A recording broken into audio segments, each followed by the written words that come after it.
You're listening to audio from the Decidedly podcast. For more information, find us on Instagram at Decidedly Podcast.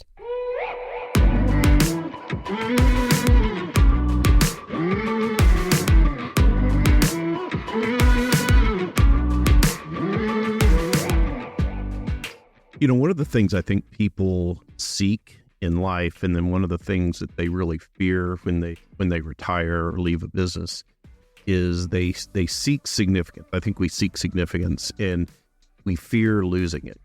You know, and then you took that and ran with it and wrote this book, A Life Rich with Significance, which I kind of honored to get to talk to you about. This is the first time on the podcast, being a guest on the podcast. How's that feel? Yeah. Well, I hope you don't grill me too hard. Is this weird? It's weird to be the one answering questions and not asking questions. Yeah. Those are two different skill sets. Did you study? Did you prepare? No. I've studied my whole life. That's how I wrote a book. Okay. I think you're right, though. People do seek significance. Not always do we seek that significance consciously, but significance is something that we want, because I meet people at varying levels or degrees of success in both life and in my career. I meet people who are extraordinarily financially successful and people who are struggling to be financially successful.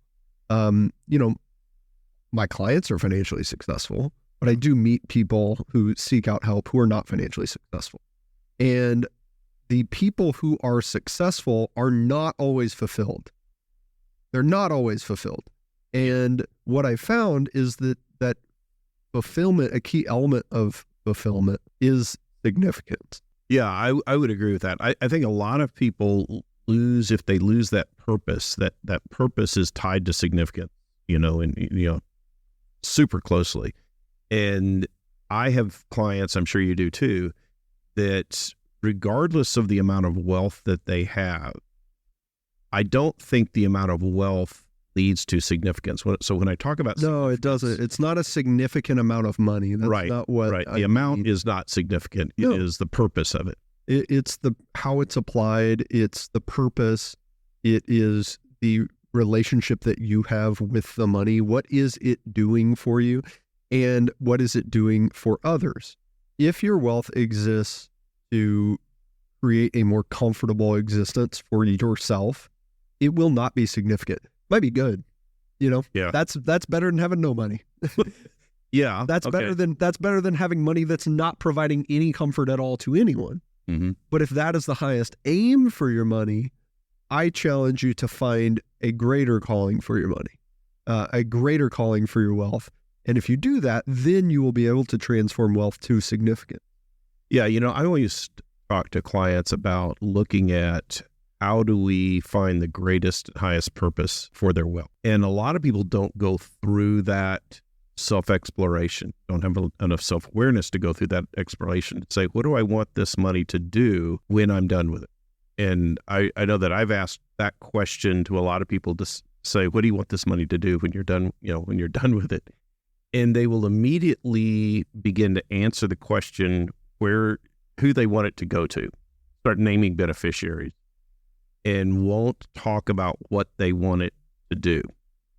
And that, I think, is a key component to finding that significance, is figuring out what is it that you want this money to do. Let me ask you a question about this. We were talking about significance, and obviously A Life Rich with Significance is the name of the book. What caused you to want to write that? I think that the answer that most authors provide is, well, I had something to say. Yeah. You know, I had something in me that was not being written, so writing it was a solution to the problem. And what wasn't being written? What do you mean? Well, meaning within me, there were ideas and thoughts and things that I wanted to say. And like anything I've ever written, I didn't necessarily know where it was going to end before I started writing it. That's the experience when I write poetry. It's experience when I write a book. It's I have something to say, and I'm going to start writing. And then the more I write, the more I learn. Yeah. Writing is an exercise. To write is to think. And so sometimes writing it is to figure out what it is that I was already thinking. Yeah. Well, what made me write on this topic, maybe the question that you're asking, is that I noticed a gap in the advice that's given broadly. And I think most people's experience when they seek out financial advice, whether it's free advice on YouTube or an advice from a highly compensated advisor with whom they have a personal relationship, is the way that advice is positioned, and the reason that it's deemed as good is, it's centered around your goals. This advice will help you meet your goals. And if you look at the homepage of any wealth management company or investment company, any big Fortune 500 company that provides investment advice and financial planning, that's what they say they do, is they provide advice to help you meet your goals.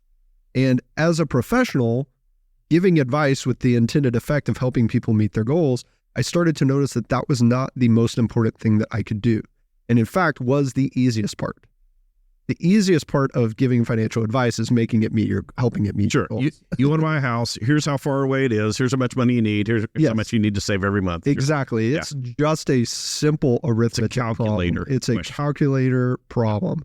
Yeah, you want to retire at 50. You're making this much. You want to spend that much. There you go. Save X. Right. Very easy, actually. So it struck me as odd once I started giving people advice to help them meet their goals. And I did that for a long time. I realized, wow, why do we as an industry brag about the easiest part of our job? The hardest part of our job, and the thing that is the most impactful, is to help people transform their wealth to significance. Well, what does it mean to do that? What does it mean to have significance with their wealth, significance with life, and significance with the relationship with the wealth? Well, to me, it means going beyond success. So everybody that I work for is successful. They're successful in some way, shape, or form, right? Some are more successful than others, but you don't have an advisor to help manage your money if you haven't achieved success in life. Right. And those people often reach the top of the mountain feeling unfulfilled. They often reach whatever it is, the finish line of whatever goal they set, whether it be buying that beach house or retiring at 50 or selling the business or et cetera. They reach it and don't feel the celebration and the fulfillment that they were hoping for. How is that manifesting itself? Like when you notice that these people who have achieved levels of wealth that most people don't, how is that lack of significance manifesting itself in your observation? In one way, it's physical health. People who don't have a life purpose, or their life purpose is suddenly thrown away because they thought that, for example, retiring was the ultimate goal. And they set a goal of retiring. They did it. They met the goal. And then now it's over. Now what do you do? Now what do you do with your time? And what do you do with your money? So a deterioration of physical health, a fixation on the numbers with no attachment to any goals, that will happen. Changing goals often, right? Because if goals exist for the sake of having a goal, because I've been told by my advisor that I need to have a goal, but it didn't really mean anything to me. It was just a placeholder because I haven't identified what significant means. Then that goals will change. We're going to buy an RV. No, wait. Now it's going to be a boat. No, now it's a lake house. Yeah, and it keeps moving. Yeah, keeps moving all over the place. So I think those happen. A more people become more inclined to allow their emotions to guide their behavior because they don't have something clear that they can grab onto, right? And this happens in business also if you don't have a clear vision. If you don't have a clear vision, you'll get sold as a business owner any new fancy tool that a salesman comes and tells you will help your bottom line. Right. Because you don't know what the vision is for the company. So because you don't know the vision, you haven't developed a clear strategy. And because you don't have a clear strategy, any growth tool could fit into your strategy.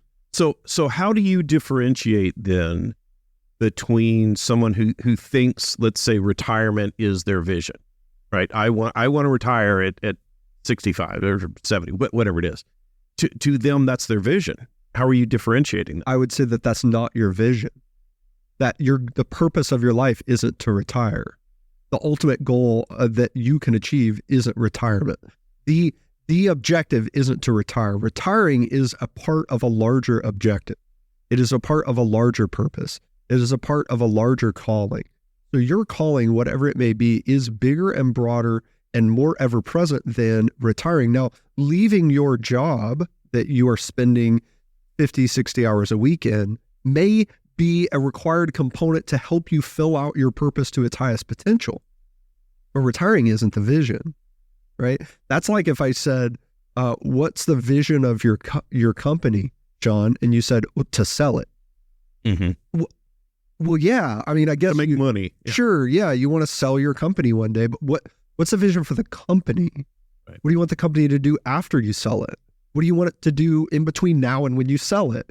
Maybe selling it is a big component of it that you're factoring into every decision you make. Yeah, for sure. That's smart. But selling it isn't the vision. So when you have that discussion, people, what things are you talking about initially to get them to recenter on creating that vision or that true vision?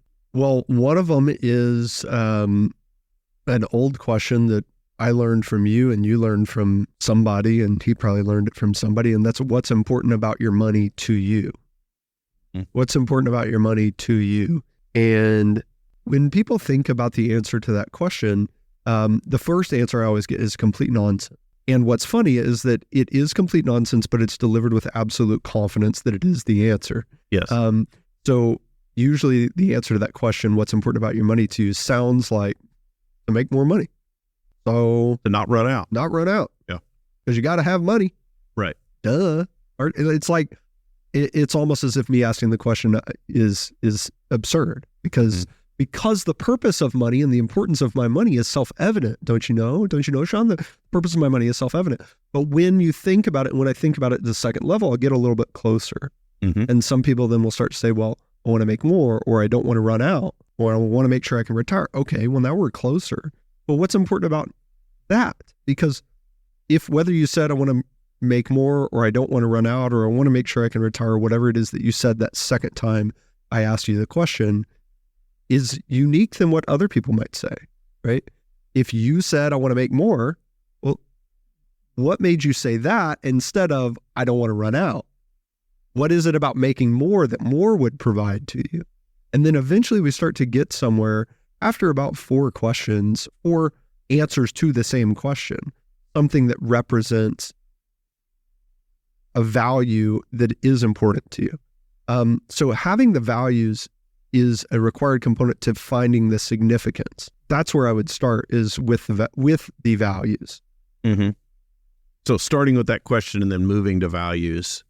The values that are unique to you in as precise way as we can articulate them. So it's not this vague sense of financial freedom.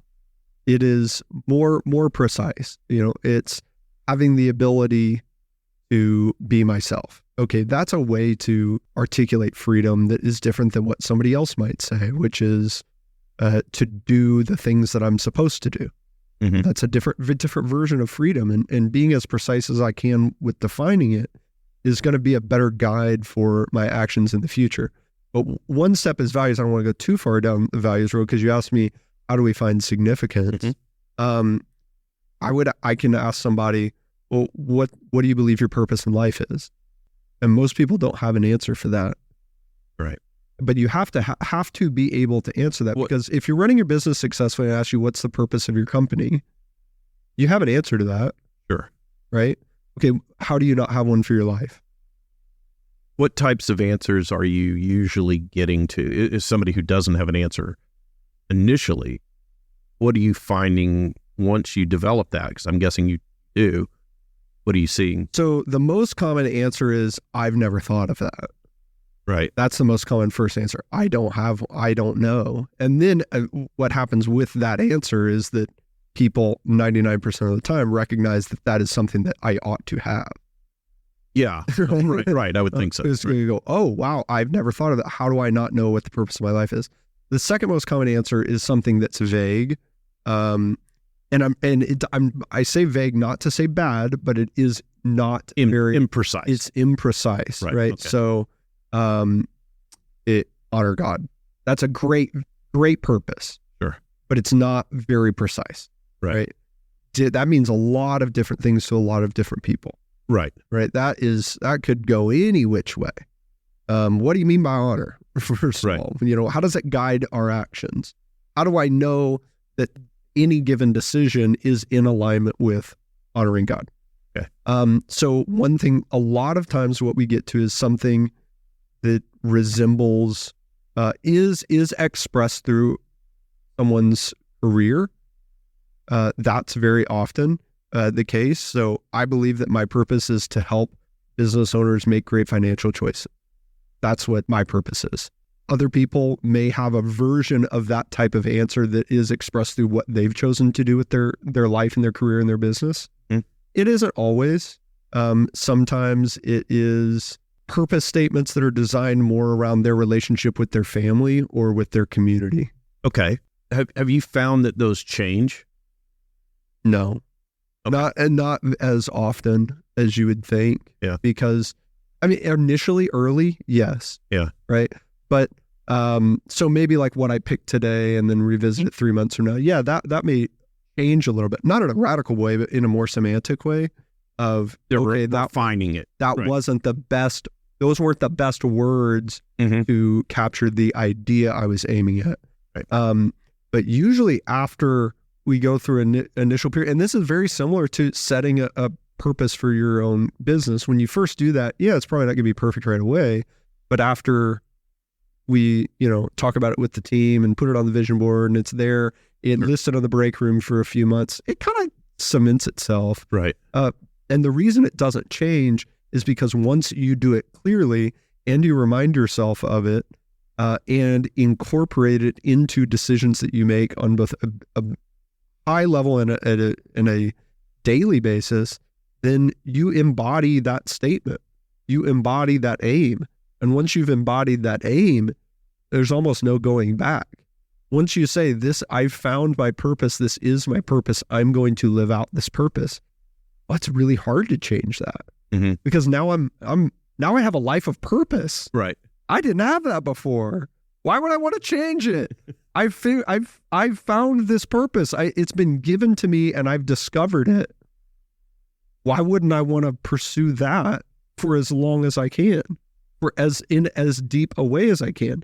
It's often not the case that I'm going to say, oh, my purpose in life is to help others make great financial decisions and then decide that it's to foster as many dogs as possible or something like completely different. So I have found that once people recognize what that purpose is or what their values are, getting to that sort of guiding North Star that is guiding financial decisions, that I've never seen anybody or have anybody want to build or work on financial goals that are in conflict with those values or purpose. But what happens more often than not is that it is difficult to find an outlet for some of those values. In other words, if they say, one of my values is education, it might be easy to find an outlet for that. I'm going to fund my grandkids' education.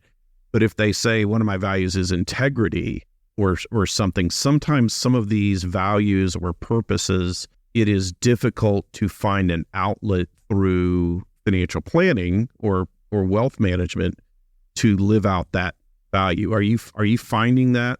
Part of why that's happening is because they're choosing vague single word values. And so if you choose a vague single word value like freedom, that's a word that means different things to different people. Integrity means different things to different people.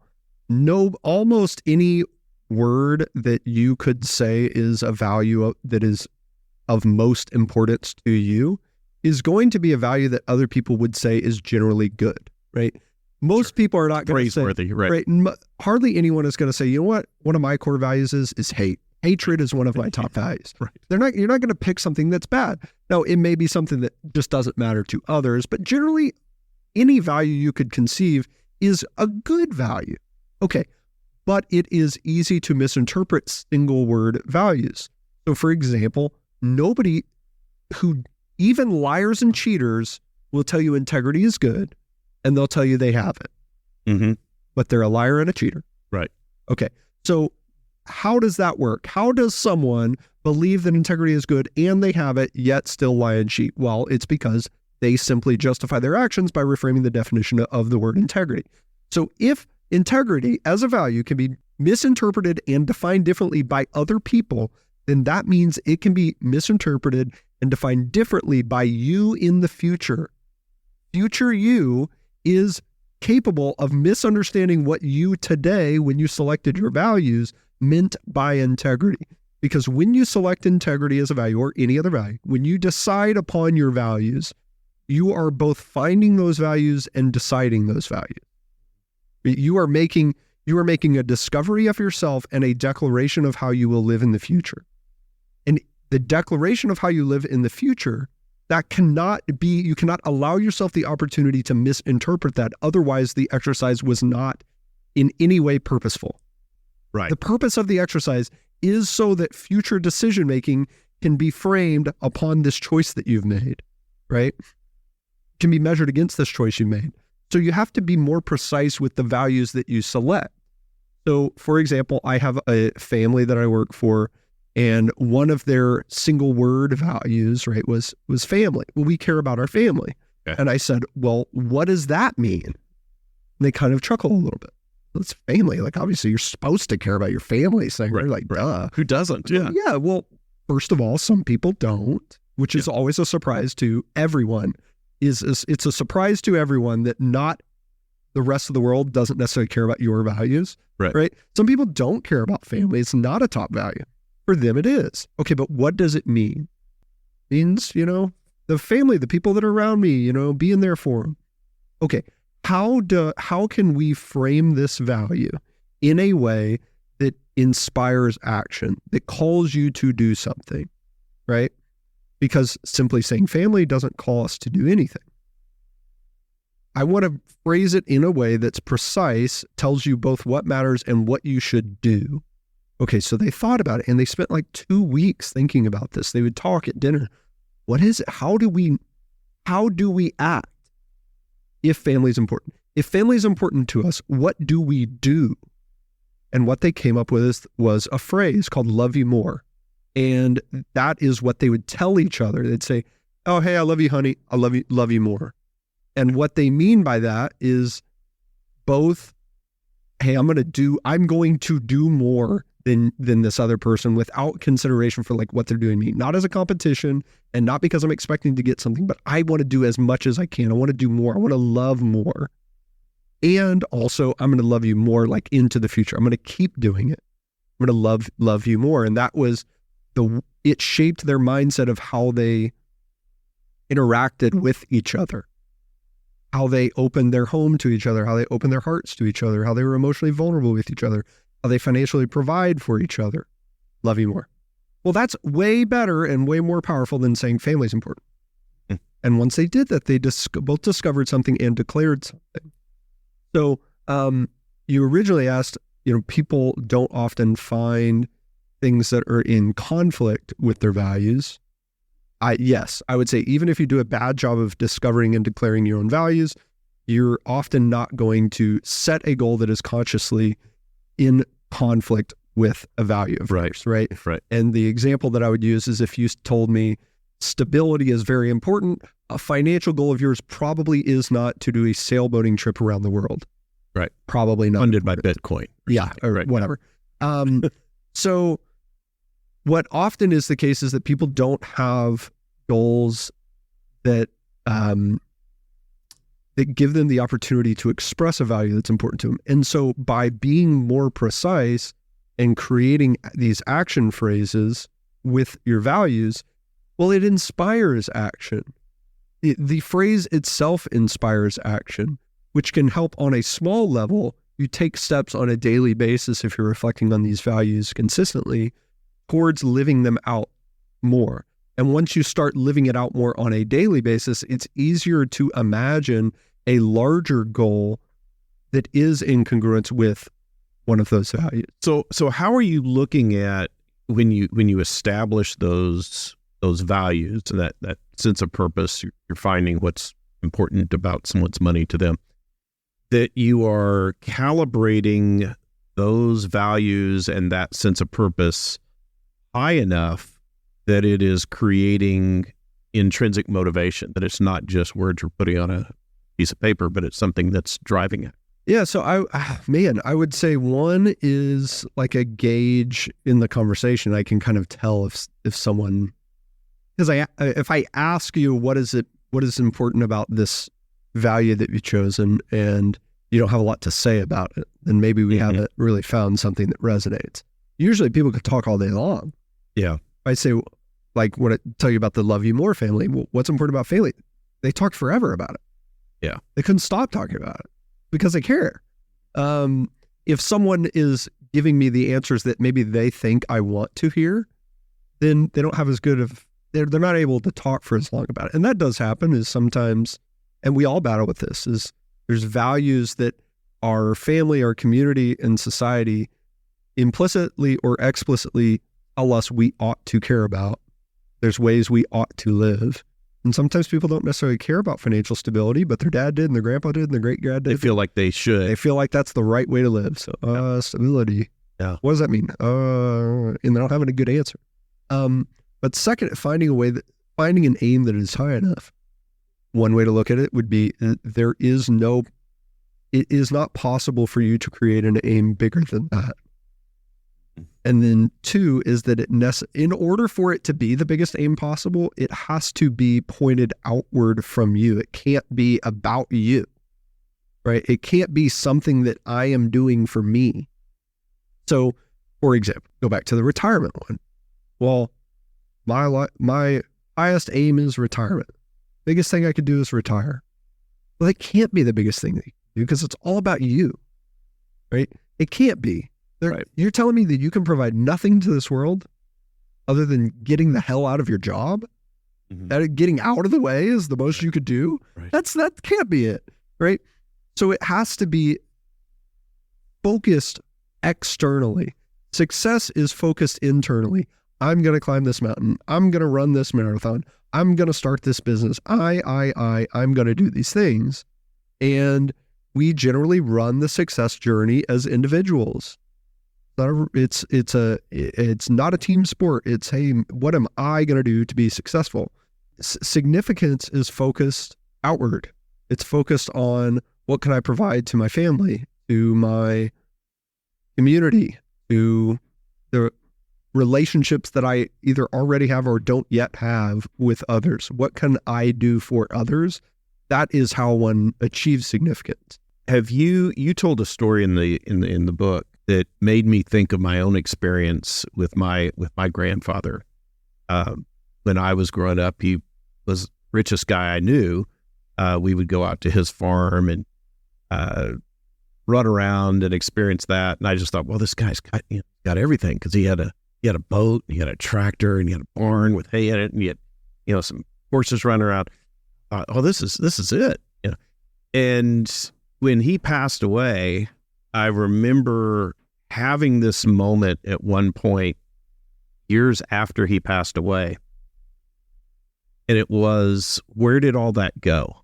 Because he didn't have a really good estate plan, and it just dissipated. And it really hit home to me, because I was a kid at the time. And it hit home to me that there was a lack of wealth significance. There was where did that money go? Not in a greedy way. Boy, I wish we had it, but I was just curious. Where did it go? And you told a story in the book about your experience. It kind of had a similar experience, I think. Yeah, my grandpa was not the richest guy I knew, but he wasn't the poorest guy I knew. He was a regular guy from West Texas, and he looked like it every time you saw him. He wore a pearl snap shirt and had a big bushy mustache and rode his horses around. And when he died, I inherited a rifle that made me completely change how I viewed my relationship with him, but also my relationship with money entirely. So he died in April. And I go over to his wife's house the next day. She's like, hey, I have some things that I'd like to give to you. And I get over there and she hands me this Remington 25-06 rifle in a leather case.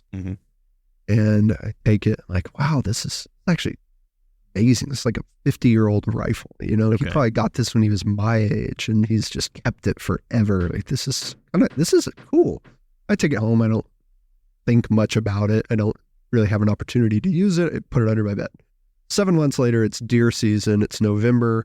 I'm in Hyco, Texas, with his rifle hanging over my shoulder. Walking through the field early in the morning. If you've ever deer hunted, you have to wake up at like 2:30 in the morning, just to make sure you don't spook any deer that wake up that morning for their breakfast. So I'm tiptoeing through this field to kind of get set up.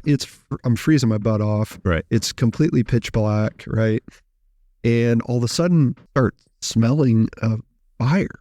Oh no, what the hell is burning? If there's a forest fire out here in the middle of the night, first of all, I hope it doesn't consume my truck. And second of all, I'm definitely not going to get deer. Right. Well, I start looking around. I can't see any flames. I can't see any smoke. Even if there was some, I don't know if I'd be able to tell. It's so dark out. And I look over my shoulder and the smell gets immediately intense. And I realize what I was smelling was not a fire. It was his old cigarette smoke clinging to the leather strap of this rifle. And so I have a good laugh in my head by myself. I go, oh my gosh, Grandpa's ruining my hunt, even though he's not here. So I go over to my truck. I put the rifle in the back seat. I turn on Willie Nelson, which was his favorite artist. I drive over to the cemetery, which is like 5 miles from where I was hunting. And when I get over there, I drive up. Now, mind you, this is 7 months after he's died. I park. I walk over to where he's buried. All I see is a smooth pile of dirt. Not even a headstone. I call my mom up and I say, why the heck does my grandpa not have a headstone? And she's unfazed by my outrage. She says, well, I paid for the funeral. Somebody else can pay for the headstone.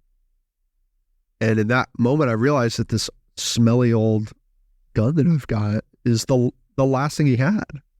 He didn't have money for a headstone. He didn't have money for a funeral. There was no inheritance that anybody was going to get. There was no trust fund. There was no dollars. But worse than nobody inheriting any dollars is that there wasn't a vehicle other than the things that happened to be in his closet to transfer the values and the principles and what was deeply important about him to others. I'm thankful that I got the rifle, but other than it being a rifle and it being a deer hunting excuse, I don't even know why it was important to him or if it was important to him. And so when I had that experience, I realized each of us have not only an opportunity to transfer the gift of our values to others, I think that we have the responsibility to transfer the gift of our values to others, because that is the light that we bring to the world. It's a positive good to transfer the values that we have that are unique to us, especially to our descendants. So when you have that discussion with people, and let me explain more of as a process. I think engaging with somebody in a professional way about wealth management is more process, not just an event. It's intended to be and necessarily should be significant in terms of its change in direction or where you're heading. Right? It should set you on a different. You say that again, that knocking upstairs is kind of distracting. So when someone engages with a financial advisor, the process rather than the event or discussion is necessarily designed to be transformative. In other words, to set that person's financial life on a different trajectory. And that discussion you're having about how someone defines significance, how they frame their values so that they can make decisions based on those are critical. How do you make sure that they are gauging them appropriately so that it's driving them towards continued action? I guess there's a few. I'm going to do my best to answer this. You tell me if I'm answering the question that you're asking. Okay. So one way to tell if your aim is as big as it could be is, how will I know if I'm done? How will I know if I've completed it? And if you can answer that, then it's not as big as it could be. If there's a finish line to your significance aim and your purpose, it's not as big as it could be, right? So if my purpose is to help entrepreneurs make great financial decisions, there's not an end to how much I could do that, right? It's not help 20 and then go, oh, well, now I'm going to the beach, right? Right. It can't be completed, right? And I can always do more, and I can always go deeper, kind of like love you more. Well, it's not love you a little bit more. It's not love you more than you love me. It's not love you X amount. It's love you more. Well, more than yesterday. And it never ends. So it can't be finished. That's one way. The second is that it has to be focused on others. Right? So your purpose must be externally focused in order to be as significant as it can. And then the third answer to that is that some of that it's very unique to the individual, and having a relationship with them can help uncover if they've landed on the right purpose. It'd be hard for me in the first 5 minutes of knowing someone to, one, know if they could push for more, and two, gain their trust enough to where I could challenge them to do that. Yeah, I think it's the next level of what we hear when, so much when people talk about SMART goals, right? Is those are definable by definition. They are intended to be measurable within a achievable. And that's why they work. And that's why they work, right? And so are you looking at this aspirational vision of significance, this motivating North Star, and then breaking those things down into bite-sized pieces so people can work towards that directionally? So they say, okay, if I do X, that helps advance me towards this larger purpose. Yeah, I wrote in my book in chapter 3 that your goals are not the ultimate aim. And that is a lot of what I wrote about is what we've just talked about, which is that there's something bigger than your goals. Most people aren't aiming at what is bigger than their goals. They haven't defined the purpose for their goals. But it doesn't mean that goals are bad. I'm not saying you shouldn't have goals. You absolutely should have goals. But in order to have goals, they need to be the right goals. They need to be the appropriate goals. They do need to be SMART goals. But these goals, you don't know if the goals are only there to measure your progress toward a higher aim. That's what the goals are for. And it's exactly like if you create a one-page business plan.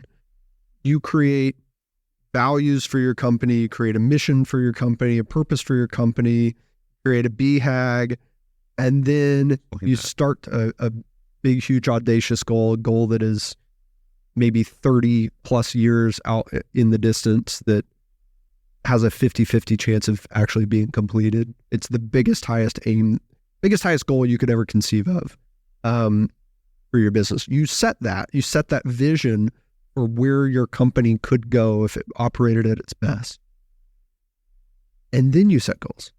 Okay, what are the things that we have to do in order to live up to these values, execute on this mission, live up to this purpose, move toward this BHAG? These are the things that we've got to do. Maybe 5 years from now. These are the things we've got to do 3 years from now. These are the things we've got to do within 1 year. And then finally, this is what we've got to do this quarter. That's how we do it in a business. But when it comes to our personal life, we don't do it that way. We go, well, what are some goals? Shoot, I don't know. I guess retire one day. Yeah. And then we just say we're good. And that's such a huge misstep that we've all been taught to make.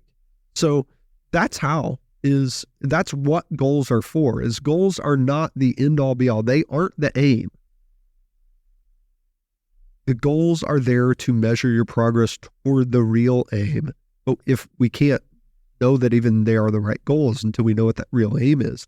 And a lot of times when I work with people, they have goals. that they want to work towards. Then we set an aim, and they realize that that goal is completely meaningless in the face of that aim. That would be foolish of them to spend money on that. It would be foolish of them to spend time on that. In fact, they realize it's not even what they wanted. It was what their friends wanted, or what their family wanted, or what, if they could go back in time, their parents would have done if they had the money that they have now. If my mom and dad had the money that I have now, this is what mom and dad would have done. And that's what it really is. Right. This is what my former self would have done. Yeah, this is what... Yeah, if I could have afforded this, 30 years ago, this is what I would have done. Yeah. And that's what, not to pick on guys that buy sports cars, but the common midlife crisis is to buy a sports car, right? And why is that a stereotype? Well, because it happens a lot. Well, why does it happen a lot? I think a lot of, not all the time, I'm not saying all the time, but a lot of times we go, oh shit, I got money now. What do I don't even know what to do with this money. Well, and then we go back to, this is what I would have done when I was 18, right? If I had, this type of money, as I would have bought this car. So I might as well do that. Right. I'm not saying if you do that it's, every guy that with a sports car is a midlife crisis. Obviously, I'm not saying that, but a lot of people, that's what happens, is they go, well, now I have the means, but I don't have the vision. So I'll go back to what should my goal be? And a lot of times when I ask people, hey, let's try to find a purpose, they ask me, well, what should it be? Oh, really? Yes. Oh, that is a very common question. How do you typically answer? And that's the same question that people will ask with goals. So what goals do you have? What do most people say? What do most people say? Yeah. Right? Because people are deeply afraid of picking the wrong path. And that's something to be afraid of. You should be scared of picking the wrong path, but the only way that you could pick the wrong path is to pick a path that does not give you the opportunity, even if you excelled on that journey, to fulfill your own potential. Mm-hmm. That's the only way you've picked the wrong path.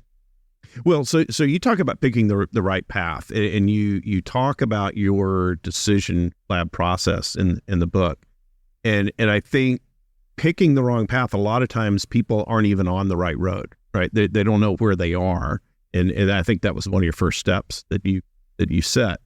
Talk a little bit about in the decision lab, which is a process that we go through with our clients at Decidedly, we distill the decisions that you've got to make into 5 key decisions that you must make to transform wealth to significance. And those decisions are, first, decide who you are. And that's mostly what we've been talking about so far, is what's important to me. Who am I? What are my values? What are my principles? How do I operate, and what motivates me? That may extend to your family, right? To your nuclear family. Right. If you have young children. The second is decide where you are. So if you were going to go hike a mountain and you look at a map at the trailhead, what's the most important place on that map? That little red arrow. Red arrow that says you're here. Yeah. That's the most important. Without that, the map is useless, even though you can see all the trails. Right. If you don't know where you are, you have no idea whether to go north, south, east, or west. So deciding where you are, that is understanding your financials, understanding the tools that you have available, what paths are actually in front of you that you could walk down. The third is decide where you're going. So that is setting a clear aim. That's setting both foundational goals and aspirational goals. The way that I differentiate between the two, or foundational, are the ones that you'd say, well, I'm unwilling to make a sacrifice on this. If I can't achieve this, then it's not worth doing any of this work we're doing.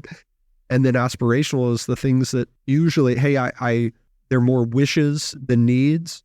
They're more wants than needs, but they are often things that we already are in categories that we already are sacrificing. So everyone that's been successful in life has sacrificed something to get there. And that sacrifice comes in one of 4 areas, one or more of these 4 areas. It's either material possessions. So there were things that you wanted to buy, but you didn't buy. Experiences, things that you wanted to do, but you didn't do. Time that you did not get to spend with people that you care about.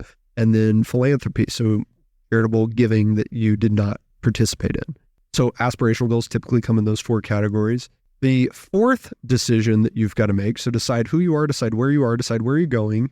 4 is decide how you're going to get there. And that's where you start to build a plan. A lot of people try to start out their financial planning journey at stage 4. Mm-hmm. They go, so, all right, what are we going to do? Yeah. Should I invest in this or that? How much should I save in this account? That is the 4th decision, is deciding upon a plan. And a lot of times the right choice is to simply have something that goes in that, make a decision in this 4th category. Mm-hmm. So people spend a lot of time focused on having the perfect investment strategy, or saving the exact right amount, or having XYZ allocation of that stock. What is most helpful is to have something, is to decide upon something. If I decide that I'm going to have 70% of my portfolio in stocks, for example, well, at least I have decided. And then I'm not going to sit there with anxiety going, should I have 20%? Right. Or should I go up to 100 right now because the market's down? No, I decided 70. There we go.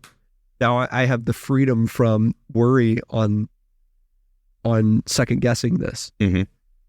The 5th and final decision is decide who matters. So if you do your job well in setting an aim of significance, then you are going to make a difference in the life of others. Well, who are those people? Who are the people that you want to impact and be significant to? Who do you want to carry on the legacy of your values when you're gone? Doesn't have to be your children. A lot of people without kids say, well, I don't have kids, so I guess I don't have to care about that. Well, your money's going to be here when you're gone. You might as well care about the voice that it speaks with when you're not here. So deciding who matters is the last component of that, and that encompassed in that decision is creating an estate plan, making sure your will aligns with what you actually want to have happen with your money, having family meetings with children who will ultimately inherit large sums of money.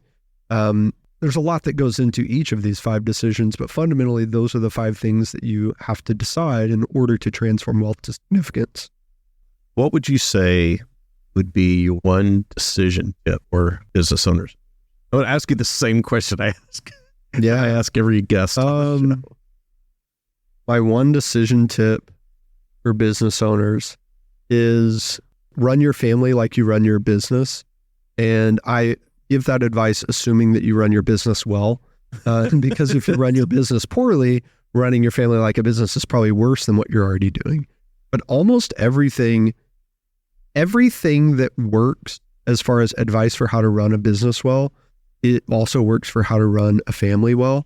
So like growing up in your house, we had family principles. We had the Smith family principles, mm-hmm. and they were in our rooms. Yeah. We had them written down written down in our bedrooms. Yeah. Right. Which is the same way you would do it in a company. You'd put it on the desk. Yeah. Right. And say, within these walls, we act this way.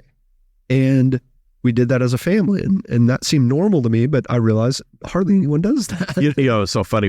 I remember when we went through that exercise as a family and developed those values. And so your mom and I. And I want to stop you. Yeah. That's actually an amazing point, because that's what you should do in your business, right? Is to decide upon those values with the team, not, as the CEO go, guys, these are the values that I've decided. These are my values that we're going to follow. Yeah.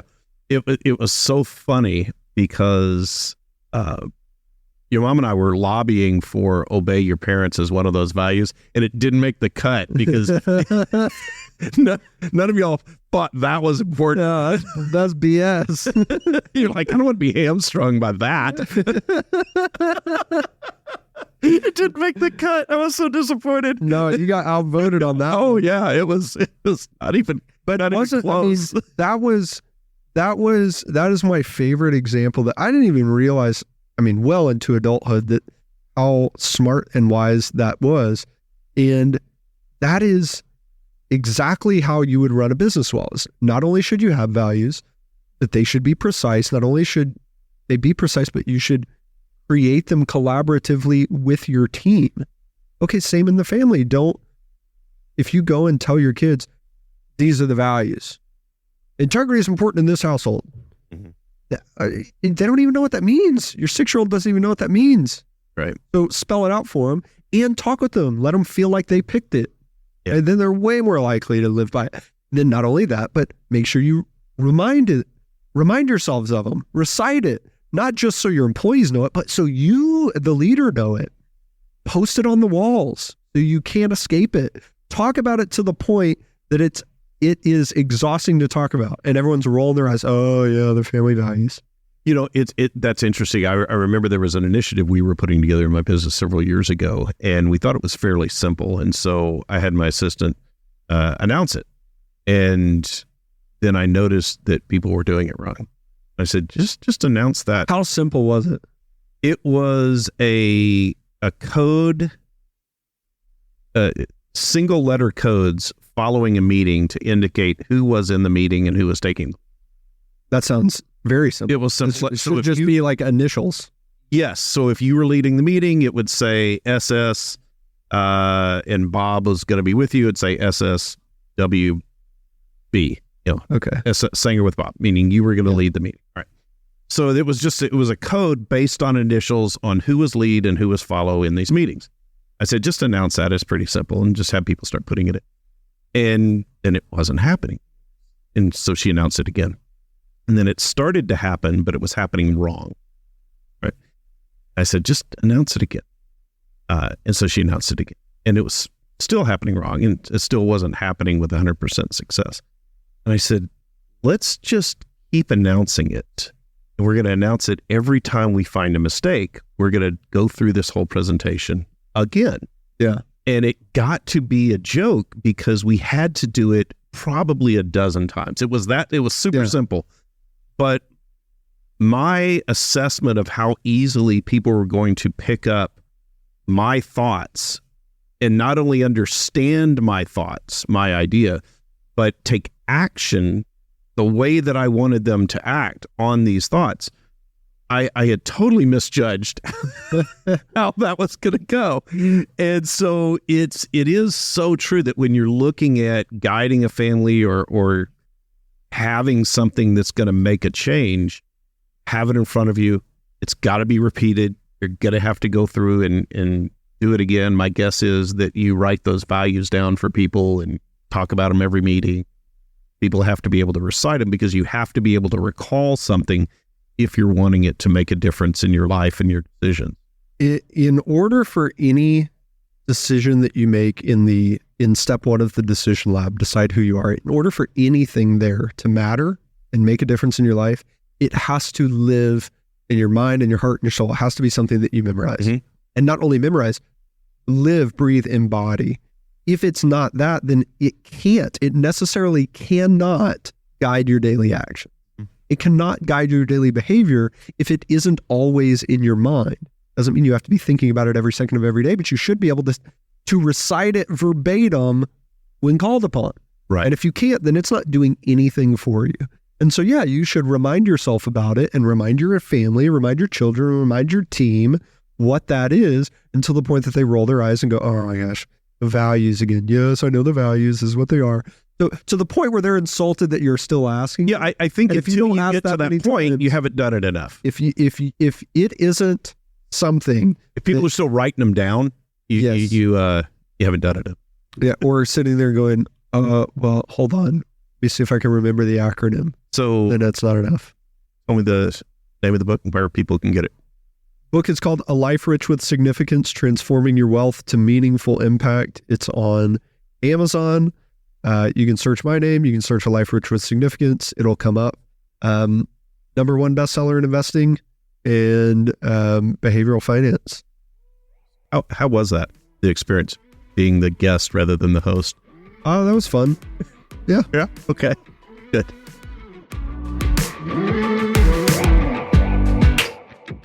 You just made a great decision to listen to this episode of Decidedly. Make another great decision and leave us a 5-star review wherever you listen to podcasts. We appreciate your support. It helps others find our community and defeat bad decision-making in their own lives. For more daily decision-making insights, check us out at decidedlypodcast.com and on Facebook and Instagram at decidedlypodcast. Thanks again for listening. I'm Sanger Smith, and this is Decidedly. Insights, advice, and comments provided by Shawn Smith, Sanger Smith, and speakers identified as part of the Decidedly podcast should not be considered recommendations. Speakers not identified as members of Decidedly are expressing their opinion, and their statements should not be construed as reflecting the views of the Decidedly team. This podcast is produced solely for informational purposes, not personalized advice.